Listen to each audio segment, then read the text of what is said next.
know. And this is Zach Russell. Hello, everyone. Yes, today it's my first for the Insider's Guide, my collaboration webinar. And Zach is very excited. This is his first as well. Yeah, I've never done a webinar before. Should be fun. And it's a collab, so it's going to be great. As you know, today we're going to be going over how to audit like a pro. So we're going to be going over technical SEO. I know everyone loves it. Zach is doing this every day. So if you could tell us a little bit more about what you do and let everyone know what we're going to be going over, maybe. Yeah. So as Krista said, my name is Zach Russell. I run a small agency called ProTech Internet Group, and my skill set lies somewhere between software engineering and SEO. Mm-hmm. So the sweet spot of projects that I work on are typically larger sites that have technical SEO requirements, and I can help them establish and implement technical SEO strategy to help improve their ranking and sales. Yes. So the presentation today, we're hoping to go through some tips and tricks to improve your auditing workflows. Mm-hmm. Really like the ins and outs, and kind of your like daily routine when you start this process. Yeah. And towards the end, I will be showing you guys the content audit inside of the content analyzer, because we also want to focus on other tools in SEMrush that have the auditing potential. And as you know, we will be using the site audit, everyone's favorite tool, and also Zach's favorite tool. And if you don't know already, we are he's actually here at the SEMrush headquarters. And you like it so far? Yeah, it's pretty cool. Pretty cool. I guess it would be weirder if I wasn't here. I know, yeah. So he's a ghost, he's a hologram, Nana. He's here. And he had pizza, we're all ready to go. So I'm going to I'm going to share his screen so we can just dive on in to this presentation. Okay, so whenever you want to go, you're all good.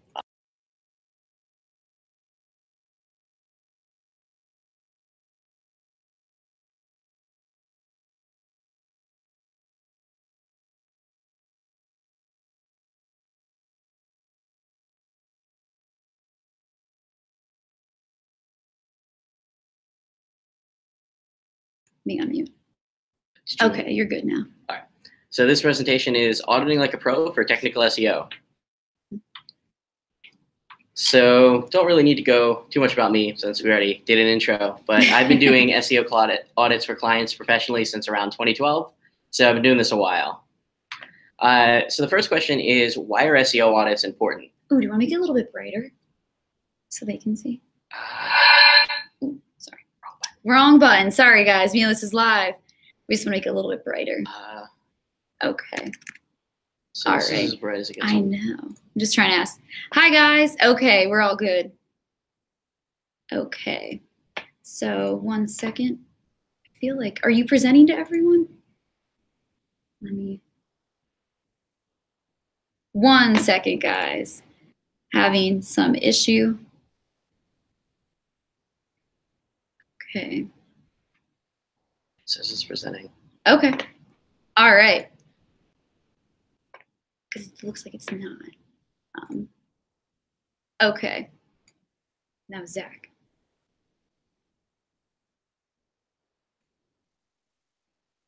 Okay, you're good. All right. So the first question is, why are SEO audits important? I think it's kind of self-explanatory, but the benefits of this is to identify and fix. Okay, you're good. To identify and fix issues that are potentially hurting rankings. And then the secondary benefit here is to just create an inventory of your site's health, and it can serve as a snapshot of how your site is doing from an SEO perspective that you can then refer to later. So as a benchmark, if you have 100 issues and then a month from now you have 98, you're showing improvement, and so that is good from a KPI perspective.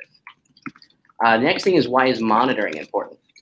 So monitoring is really important because websites can change over time. This will obviously change on the type of website that you have, but if you're a large news publication or an e-commerce site with products that change a lot, websites can change pretty significantly from month to month or even day to day. And so you're able to track things that would change over time. The other thing you're able to look at is the SEO landscape itself changes over time. Google releases something somewhere around 300 algorithm changes a year. And so while we don't know all of them, we can at least see how changes are affecting rankings and be able to identify issues and hopefully fix them before it affects the entire site. Monitoring, yeah, and that was the next point. You can then track both on-page and off-page SEO progress. So again, actually looking at issues over time. And you can turn it into an integral part of whatever your internal reporting system is. So, most businesses will report on general SEO traffic and general SEO revenue, but this will actually enable you to say, these are the changes that we're making to actually improve traffic and revenue over time. So actually showing the efforts made to get the result. So the first part is we're going to go over things to look at when we're auditing. So this is a high-level overview. There are definitely things I've skipped over, but these are some of the big important parts. The first thing you want to look at is content. So you want to ask questions, are there thin pages? So do you have pages with no content or, only a couple sentences? Typically, you don't want to have those pages indexed because they're not adding much value to Google. So when identifying thin pages, they'll give you the opportunity to either expand or remove the pages. Is there duplicate content? So this is a pretty big issue on e-commerce sites. So you want to see, are there pages that have duplicate content on it? And then if that exists, you want to make sure that you're doing 301 redirects, canonicalization, whatever your strategy is to make sure that Google isn't indexing the same content twice. To a lesser extent, are the pages missing H1 tags? From a semantic perspective on content, H1 is a pretty good indicator of what your content's about. So you should make sure that pages have H1 tags. Do top pages have a low click-through rate? So what you want to look at here are the top pages that are coming to your website from Google or really anywhere, but specifically Google.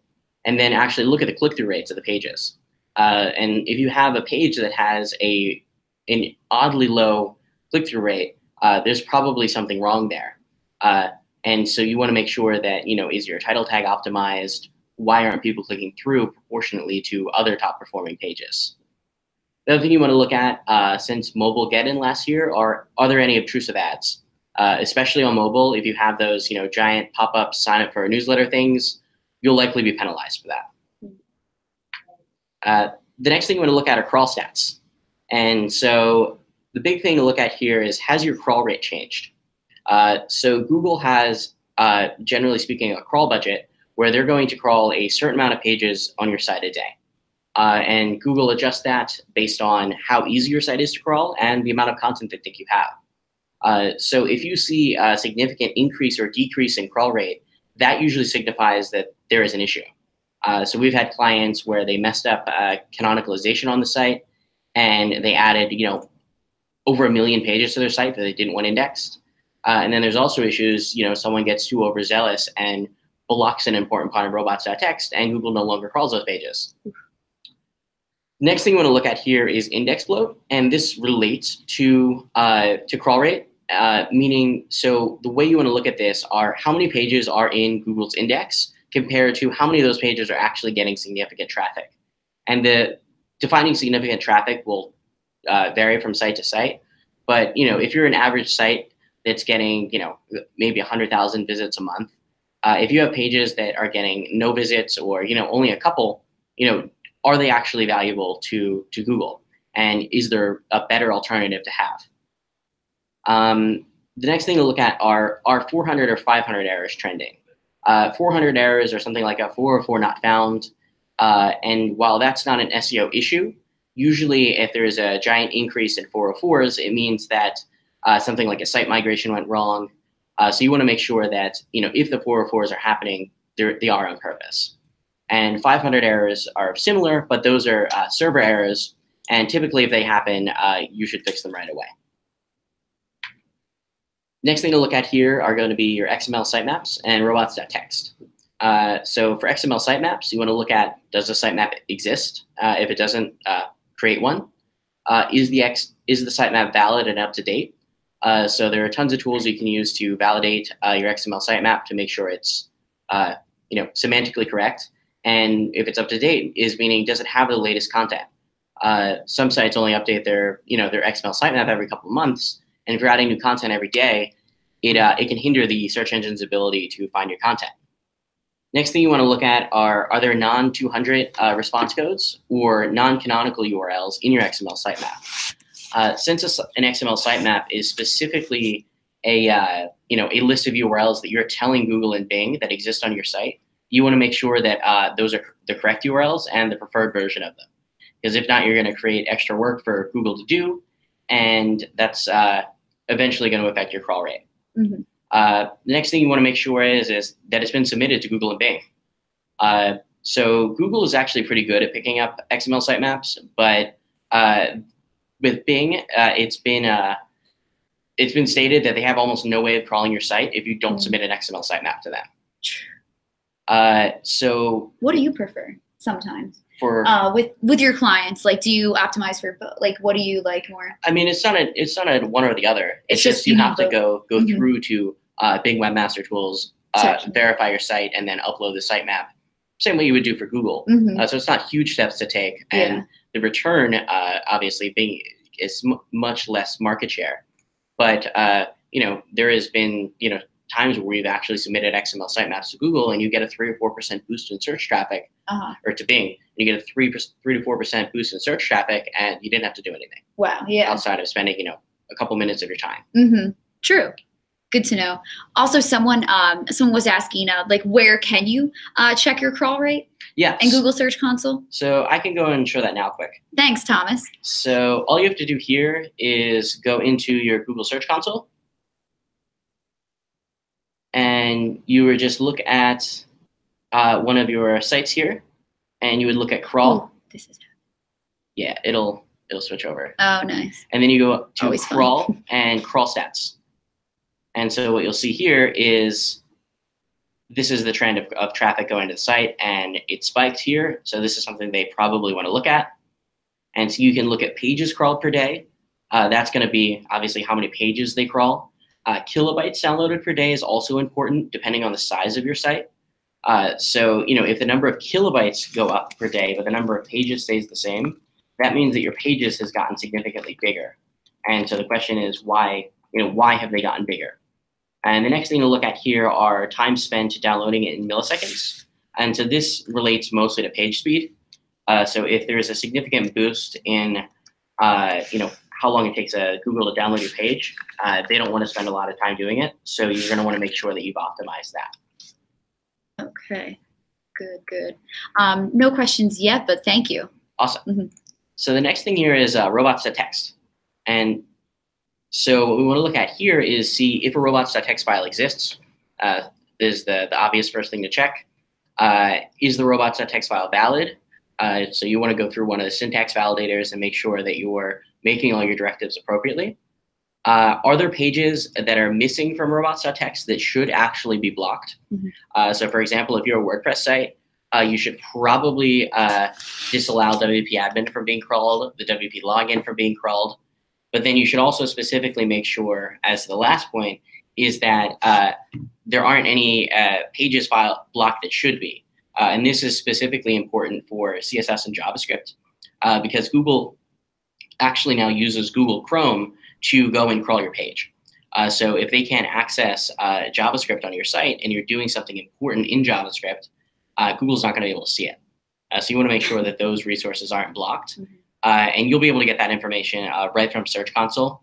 They'll give you any warnings about pages being blocked that they're trying to access. And the last thing to check is to see if there is an XML sitemap declared at the robots.txt. So if you're not submitting to Bing for whatever reason, the least amount that you could do is make sure that you declare all of your main sitemaps in your robots.txt. So the next thing is canonicalization. So the first thing you want to look at is every page realistically should have a canonical tag. At this point, there's no reason why pages shouldn't. And then you want to make sure that all versions of the site canonicalize correctly. So this specifically applies to if you're using a www version of the site, but it's also accessible without the www. If you're using HTTP versus HTTPS, you want to make sure that the canonical tag on all of these versions are pointing to the preferred version of the site. I've recently worked with a client that's a major fitness publication where we were actually on the site, and they recently started a migration to SSL, and both the non-HTTPS and the HTTP and HTTPS canonicalized to themselves. So there was duplicate content issues being created within that. Not fun. Yeah, not yet. So the next thing we're looking at here is, does the site use rel next and rel previously or rel previous appropriately? So these are for paginated series. Specifically, if you're using, if you have a blog that has multiple pages, or if you have even a blog post that has multiple pages within that, you want to make sure that you have the rel next and rel prev tags applied so that Google can actually go ahead and understand that these are a paginated series and this is the next or previous page in that series. One question we got from Muhammad. Hello. He was asking, would you suggest, yeah, that's crazy. It is the next question, yeah. Would you suggest no follow category pages? Because sometimes he's seen that category pages bring a lot of organic traffic. Yeah, so this depends on the site itself. So I have clients that are, giant e-commerce brands, and there is a lot of unique value and a lot of unique content being added on the category pages themselves. But if, you're a smaller blog that's just listing blog posts and the category themselves doesn't have any value, or unique content on it, then you do want to probably no follow them. And generally speaking, tags, you almost always want to no follow because it's going to be a duplicate content from the categories themselves, unless you're adding unique content. Nice. The next thing you want to look at here are parameters. And this could be a whole presentation on itself. But if you're looking at things like e-commerce sites that have all sorts of parameters being added for searches and filters and orders, and even tracking IDs being added into the URLs themselves, they can create a lot of duplicate content. So you want to make sure that you're looking at your parameters and making sure that they're set up properly in when you're building the site, but also indexed properly by Google. So you can go into Webmaster Tools or Search Console and actually configure what you want each parameter to do. So you can set, this parameter is a parameter that filters content. So, if you're filtering by color blue or something, and then you can set other parameters, that might be like a tracking ID or something. You can set that to actually it doesn't change the page behavior at all, so Google will effectively ignore it. You can also do that a little bit in robots.txt, but generally speaking, the best practice is to configure that in Webmaster Tools first. The next thing you want to look at here are going to be site architecture. So the first thing you want to look at here are, does the site use hierarchical URLs and folders? So when you see a typical website, you'll have website.com/product/product category / a category name. And so you want to make sure that it's organized kind of like the way you would store files on your computer. That's the easiest way for search engines to understand it rather than just having everything in a flat URL. So SEMrush actually, in their tool that I'll be demoing in a little bit, has a pretty good tool to actually show the overall hierarchy of a site, and it'll be useful to actually look at this. The next thing we want to look at are infinite scroll pages SEO friendly. So if you look at sites like Tumblr or even like a Facebook newsfeed or a Twitter feed, they're automatically adding more posts and products, and it's becoming more popular on many sites because it's more user friendly because you don't have to click. The problem is Google doesn't have the best way of indexing pages that you don't click. So the two things you want to do here is make sure that you have the rel next and rel prev tags applied to infinite scroll pages. And then there's also a JavaScript function called HTML push state that will update the URL as you scroll down in your browser. That will actually signify a unique URL for each part. Nice. Next thing to look are dynamic URLs excessively used? So an example of dynamic URLs is instead of website.com/product/ product name, whatever it is, bottle of water, it could be website.com/ p/ P = 1 2 3 4, and it doesn't have any sort of inherent meaning. So you want to try and avoid that as much as possible and create meaningful URLs rather than dynamic or parameter driven ones. Is it because it also helps the user and just look, you know what I mean? Like, yeah, looks more. It's definitely better for user experience, but it's also it's easier for search engines to crawl in many cases. Makes sense too, yeah. The other thing that I have seen with some of my client sites is there is a parameter driven way to get to the URL. Mm-hmm. And then there's also a way to get through it, through like, bottleofwater.html. And so what they do is, even if Google gets to the parameter driven URLs, there's actually a canonical tag from the dynamic version of the URL to the human readable version. And so that's something that's actually worked out pretty well. Wow, yeah. So they didn't have to do a major re-architecture of their underlying platform. Oof, yeah. And then the other part is, do URL names make sense? So this is building on top of the dynamic thing, but you just want to make sure that URLs are as human readable as possible. Okay. Is there a question? No, you're good. Okay. Mm-hmm. So the next thing is semantic markup. And so this is becoming more and more important as Google is going to the knowledge graph and knowledge box for search results. Dynamic markup is one of the big things, or semantic markup is one of the big things that Google pulls from. So the first thing you want to do is look if your site has content worthy of rich snippets. So if you're an e-commerce site, there is product markup, there's reviews markup that you can put. If you're, a recipe site, there's recipes you can put up, recipe markup. Mm-hmm. There is, if you're some sort of event site, for concerts or really anything, there is a markup that you can put up for events, and the list goes on and on. So you can check out schema.org to get a good idea of everything that exists there. So the thing that you want to look at then is, does the site, if you have content worthy of rich snippets, do you have content that's worthy? Or is it worthy? Yeah. Are you currently using it? And so you have the option here to look at either JSON LD or schema.org. And so effectively they're the same thing. Google indexes them both pretty easily. JSON LD will probably be easier to implement from a development perspective because you don't need to make any changes to the HTML. It's just a script that you add to the top or bottom of the page. So I've worked with clients that elected to go the JSON LD route because it was much easier to implement. Yeah. And then the next thing you want to look at is the semantic markup valid? And so the tool to use here is Google has a structured data testing tool. And you can actually just put the URL or the straight up HTML into that tool, and Google will validate it and tell you the entities and things like that you create. Okay. So the next thing is titles. And so titles are very, very important. So they're generally considered the most important on-page ranking factor. And so you want to make sure that if there's anything that's going to be optimized, it's your titles. So the first thing you want to do is, do all pages have titles? If pages don't have titles, add them very quickly. Do pages have duplicate titles?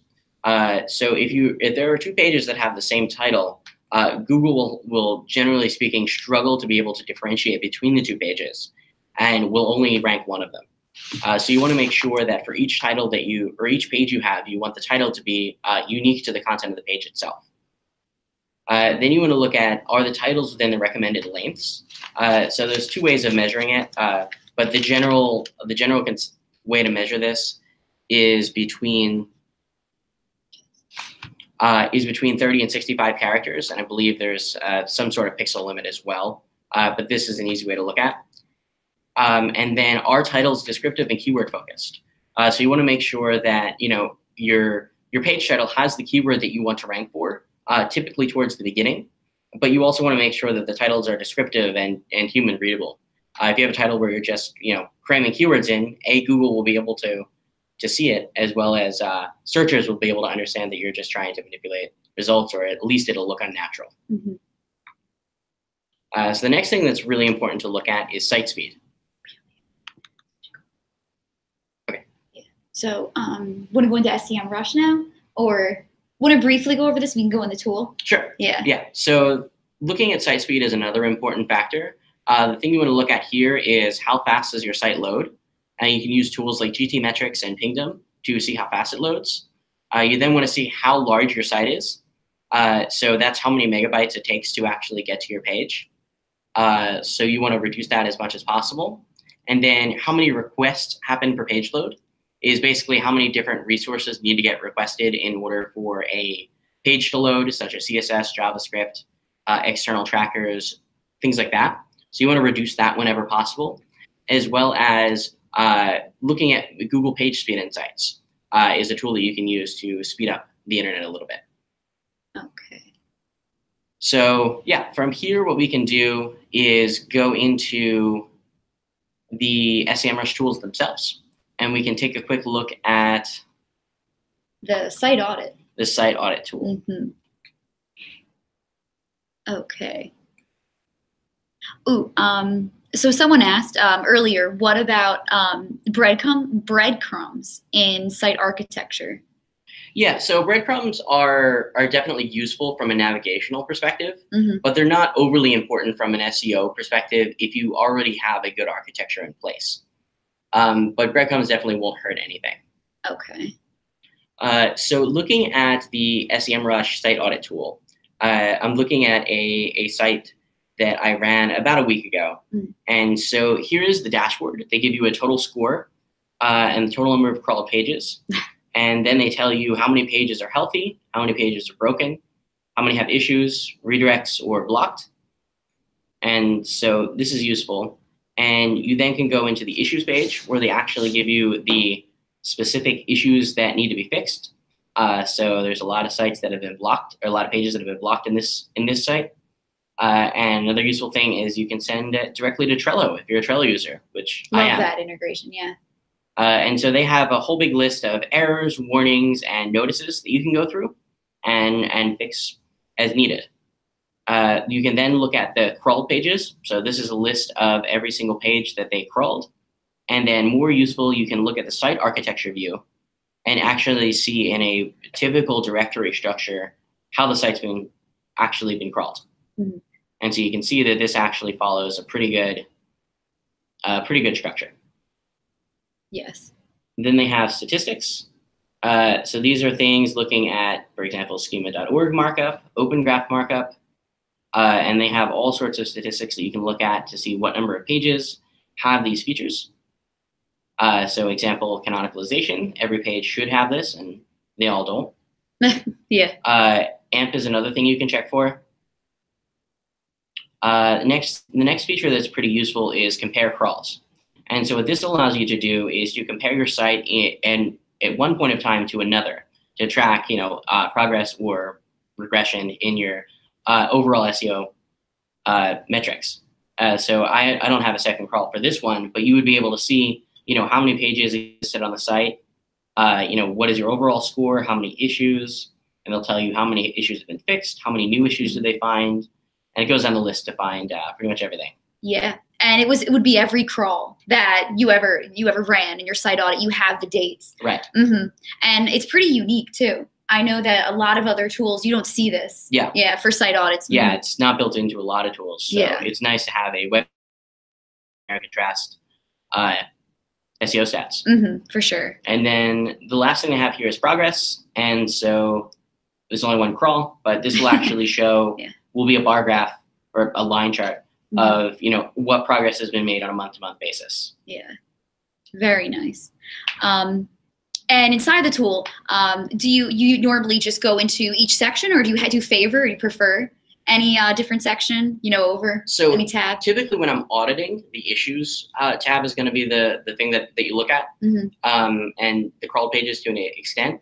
And when you're doing more long-term monitoring, you're going to be looking at things like statistics and compare crawls. Oh, sorry. Yeah, no, definitely. Okay. And did you have other tools to show us as well that you're also in, you said, or? Yeah, so some other tools that are really useful for doing SEO audits are going to be Screaming Frog, which is a tool that you would install on your own computer, and it would allow you to crawl sites like Google would. So these are especially good for sites that are larger than what SEMrush supports. So they only give you like 20,000 URLs to crawl. So if you're on a site that has more than that, you probably want to run a tool yourself. Yeah. And then if you want to do log file analysis, there are tools like Screaming Frog also has a log file analyzer, and there's also software companies that exist. For example, Botify will actually go and take your logs and analyze that. Yeah, no, definitely. Let me go through. Okay, part 2, guys. Do you want to keep going? Yeah, you can. Okay. So yeah, the next part is monitoring. And I'll keep this section pretty light.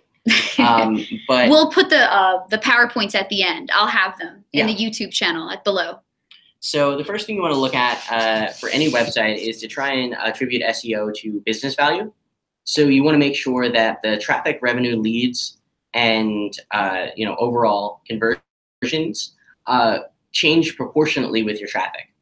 So if you're getting a ton more traffic but not a lot more leads or sales, you want to try and figure out why that's actually happening. Is there a reason that it's not scaling proportionately? The next thing you want to look at are rankings. Generally speaking, I don't track rankings on a keyword by keyword basis to report, but I do look for overall changes in rankings of either keyword groups or all pages. And so you want to see, if your average position for all of keywords a year ago was 5.5 and now it's 3.8, that is a pretty big improvement. And then you want to look for trends in brand terms versus non-branded terms. So a lot of times I was working with a client where we saw a big drop in traffic, and we were trying to attribute to how that happened. Was it a Google update? Was there something on their site? And what it ended up being is that there's just less people searching for their brand. And so it's a thing to watch while it's not specifically an SEO issue, making sure that you can look from an SEO perspective to see how that affects branded searches as well as non-branded. Exactly, yeah. Because you want to rank for both because it is obviously your brand. But in the end, that's not sometimes what people are searching. So it's interesting to see. Ooh, and Mike asked from the last one, we were talking about, auditing the site audit, and he said, currently auditing for full site redesign, what should be my top priority to maintain existing SEO value? Yeah, so the biggest thing that changes in website redesigns are going to be typically titles and descriptions. In many cases, don't get moved over, as well as changes to the site architecture. So if URLs change, you want to make sure that you're writing 301 redirects from the old URL to the new one, because if not, you're going to lose the SEO value of what was there previously. Okay. So you want to then look at trends and errors. So, are the number of 400 and 500 errors more or less than there was a month before? And if there are, to look into that further. You then want to look at changes in the logs to actually see, has there been significant changes to how Google actually crawls your site? Are they missing pages? Are they not? Are they not crawling pages at the rate they were? And so you can actually look at the logs and potentially identify issues before they become bigger. The next thing you want to look at are redirects. And so you want to see if there's been any sort of significant changes in 301 or 302 redirects. And so again, they're not necessarily bad, but you want to make sure that if they're made on purpose, as well as if there's any daisy chain redirects. So if you have a 301 redirect that redirects to a URL that then 301 redirects again, basically kill them with fire. And so this was what we already went over, is how you can actually use SEMrush to help with audits. So running weekly crawls, track progress over time, being able to compare crawls, prioritize issues based on severity. And one thing I didn't look at was view traffic per page. So you're able to actually connect SEMrush to Google Analytics so you can get URL data in the audits as well. Ooh, bonus round. And the bonus round. So the first thing you want to do is audit your competition. What are your competitors doing? And so using tools like SEMrush that makes it pretty easy to do schedule audits regularly, you can actually easily see what your competitors are doing compared to what you're doing. And so you can get an understanding of how SEO savvy your competitors are, as well as what changes they're making that you could potentially replicate. Yes. Next is to find and fix broken links. And so these are both internal and external links. So any of the website crawling tools will find internal links pretty easily. and then you can use your link directory of choice to find broken external links, and they will be able to tell you, who's linking to your site to a page that no longer exists. The next thing you want to do is use tools from Google Data Studio to try and pull in data from Google Search Console, Google Analytics, and other sources into an easy to digest executive report. And so the goal here is to actually go in and make key metrics in a way that's easy to find and share with others. So if you go to Google Data Studio,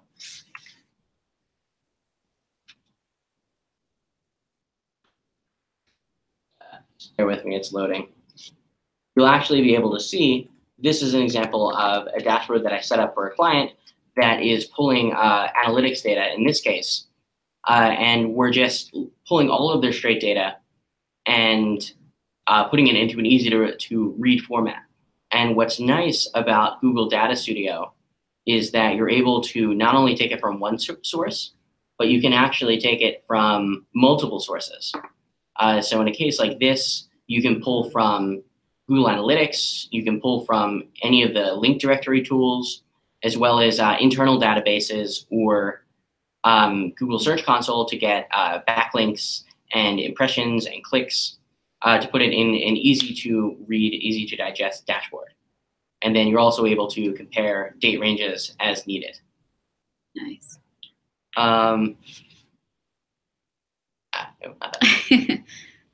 Yeah, so that's Google Data Studio. So that's basically it for me. If you want to go and go to my website, zachrussell.net/SEMrush webinar, you can get access to the slides. I also am making all of my Google Data Studio dashboards public to share and use, as well as free early access to a course that I'm building called Technical SEO for Marketers. Oh, nice. Okay. Hi, guys. We're back. I just wanted to let everybody know I will also be posting the slides that we had today. Thanks, Zach, again, on the YouTube channel. So you'll have those.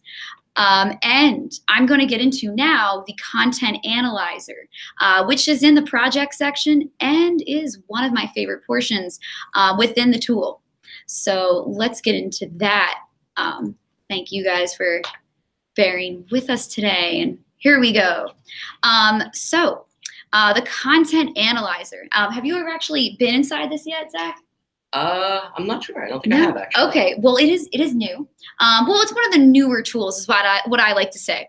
So the Content Analyzer is going to help you understand and piece together what pieces of content on your site are gaining the most social shares, backlinks, as well as keyword rankings. And the really beneficial portion of this tool is that you can even choose between, where do you actually want to essentially audit the site. You can put in your sitemap once this uploads, and then you'll understand depending on the section you're looking at. So you can even do this to your competitors if you'd like. I mean, you can always audit them within SEMrush, but we also provide you a good workflow kind of way of understanding, what maybe I need to update or fix. So when we're scrolling across, you can see making sure each section has a title, a meta description that is unique, that H1. And you can scroll through each section individually. Even an author, that's oftenly overlooked, to include that. The word count, that length, and the social shares. So depending on which page is actually receiving the most social shares, that's always pretty interesting because maybe you're not doing something right if it's not being shared. So you can always go through that and see daily how often it's being shared on Facebook, Twitter, and LinkedIn. The backlink section is just primarily focusing on those pages, how many backlinks has that page acquired so far. And also the new section that a lot of people love is you definitely want to connect your GA and your Search Console because understanding exactly, your bounce rate and the search queries and the average session per page is going to help you out down the road when you want to understand, where is my content at, and maybe I need to switch it up and actually measure this out on your own end. So definitely a different way of looking at your content, but always good to audit it and enhance your content any way you can. So that is very easy for you to set up. And the cool thing about this tool is you can actually add, if you want, if you have multiples on your team, you can add, which a lot of people do, you have large teams or small, but you can add a workflow.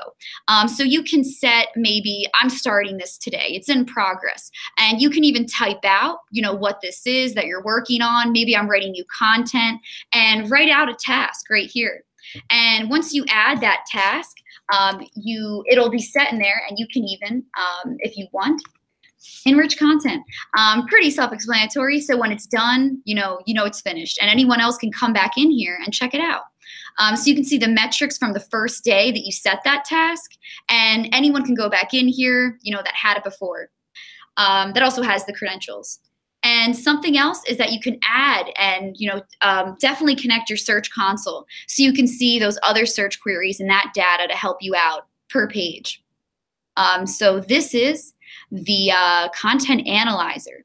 And up top, it tells you exactly how many pages did we actually audit for you.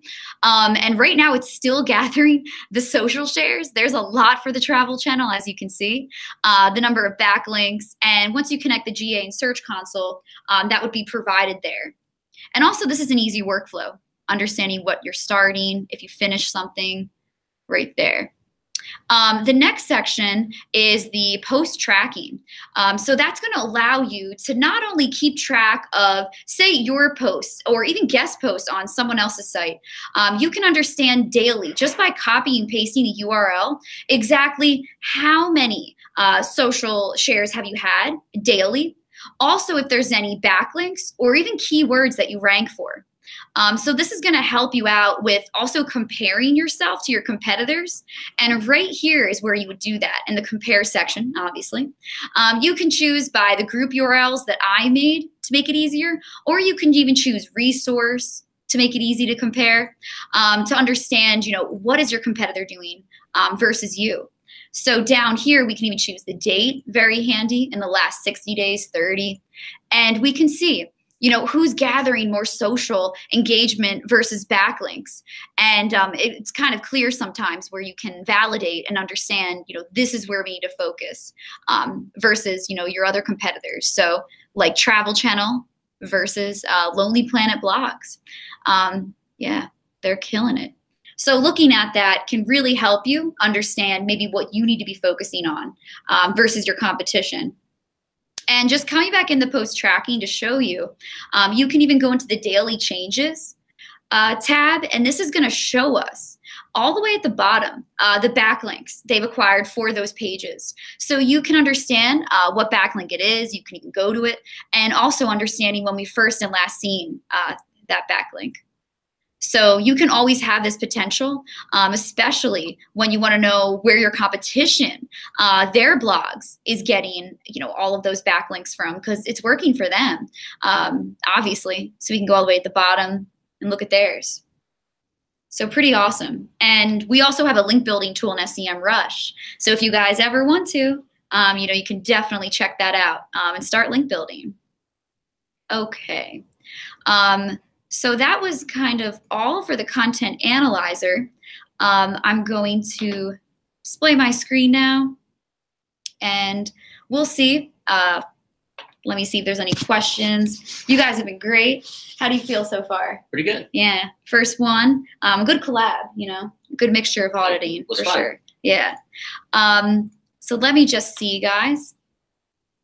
Okay. All right. So I know we saw some earlier on Twitter that we were going to answer. So someone was asking earlier, Zach, when you're going through your presentation, they asked, what benchmarks do you use when improving page speed?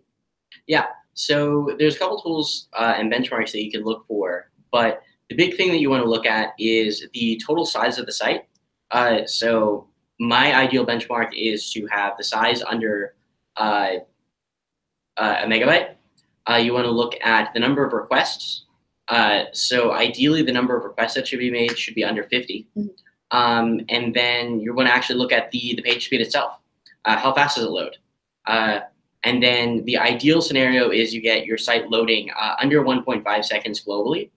And if you can't do that for whatever reason, you want to make sure that your what's called your time to first byte or time to first paint is as quick as possible.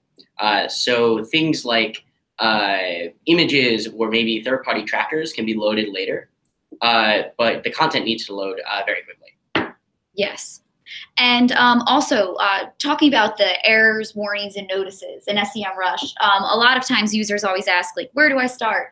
There's a lot to look at in those issues. So how do you prioritize your errors and warnings? Yeah. Like, how do you know? So the easiest way that I look at this is trying to attribute it back to revenue.